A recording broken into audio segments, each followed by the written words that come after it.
बनाने के लिए उस रास्ते पर आने वाले जो भी मकान थे, जो भी खेत थी, उनको सरकार ने इनहेरिट किया और उसके बदले में उनको कंपनसेशन दिया। अब आते हैं हम लोग इंटरनेशनल रिसोर्सेस में। International resources are those resources which falls after the boundary of a nation. अगर जैसे इंडिया है,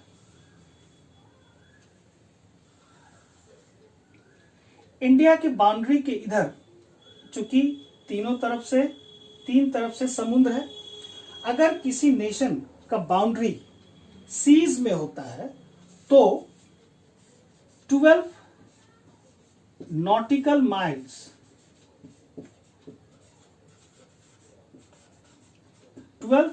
माइल्स या 19.2 किलोमीटर्स तक का जो बाउंड्री होता है वो नेशनल रिसोर्सेस में जानी जाती है।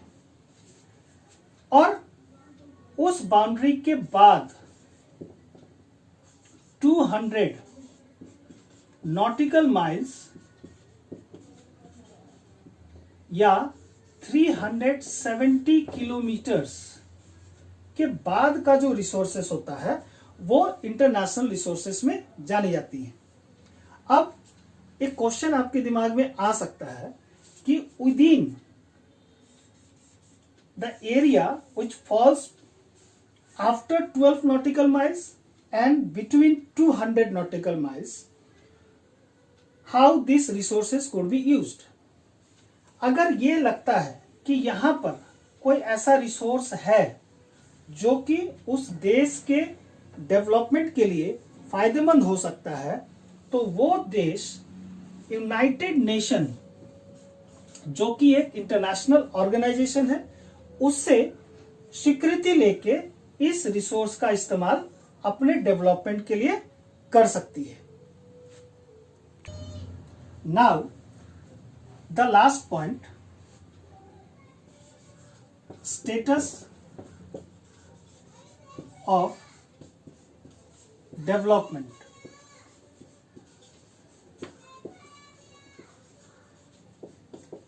According to this, resources could be further classified into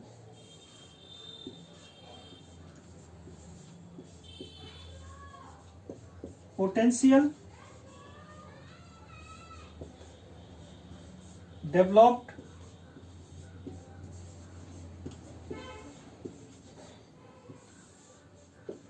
stock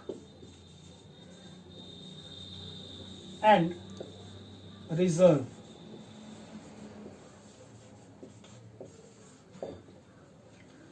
Potential resources are those resources which are found maximally but they are not used nowadays. For example, wind energy.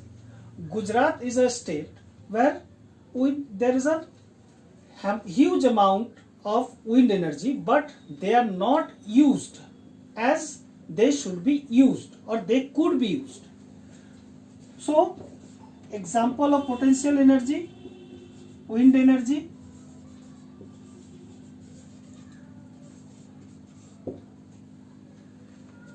Develop energy वैसे energies होती हैं जिनको सर्वे करके उनकी quality और quantity को जान लिया गया है और उसका इस्तेमाल किया जा रहा है। जैसे कि कोल,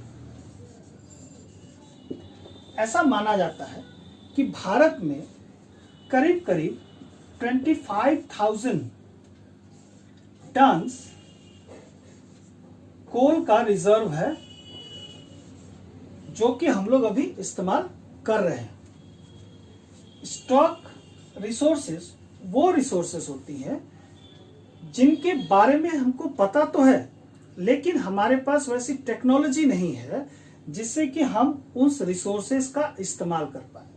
जैसे हम लोग जानते हैं कि वाटर का केमिकल फॉर्मूला H2O होता है, मीन्स कि हाइड्रोजन के 2 एटम्स और ऑक्सीजन के 1 एटम मिला के हम लोग वाटर फॉर्मेशन कर सकते हैं, लेकिन हमारे पास वैसी टेक्नोलॉजी नहीं है जिससे कि हम लोग हाइड्रोजन और ऑक्सीजन को मिला के हम लोग वाटर का फॉर्मेशन कर सके। तो ये वैसे रिसोर्सेज होती हैं जिनका इस्तेमाल हम लोग टेक्नोलॉजी के अभाव में नहीं कर पा रहे। Last, reserve resources. ये रिसोर्सेज वो वैसे रिसोर्सेज को हम लोग बोलते हैं जिनको रिजर्व रखा गया है फ्यूचर जनरेशन के लिए। भारत में बहुत सारे जंगल हैं, उनको रिजर्व कर दिया गया है ताकि फ्यूचर जनरेशन उनका इस्तेमाल कर सके, और उन फॉरेस्ट्स को रिजर्व फॉरेस्ट के रूप में रखा गया है। Reserve forest. So these are the classification of resources. Now I will ask you a question. हमने जैसे रिसोर्सेज के अलग अलग क्लासिफिकेशन को हमने समझा। पिछले वीडियो में मैंने आपसे पूछा था कि आप अपने डे टू डे लाइफ में इस्तेमाल करने वाले कुछ रिसोर्सेज के नाम बताएं। उसी में से आप कोई 2 रिसोर्स चूज कीजिए और उनको बताइए कि वो किस किस तरीके से क्लासिफाई किया जा सकता है। फॉर एग्जाम्पल ये मेरे पास मोबाइल है। अगर इसको हम ओरिजिन के हिसाब से क्लासिफाई करें तो ये एबायोटिक है। अगर इसको हम एग्जॉस्टिबिलिटी के हिसाब से डिफाइन करें तो ये नॉन रिन्यूएबल है।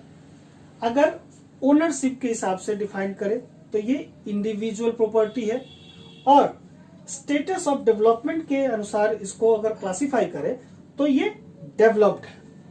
उसी तरीके से आप कोई 2 रिसोर्स चूज करेंगे और उनको क्लासिफाई करके हमारे ग्रुप में इसको शेयर करेंगे। Thank you, have a nice day.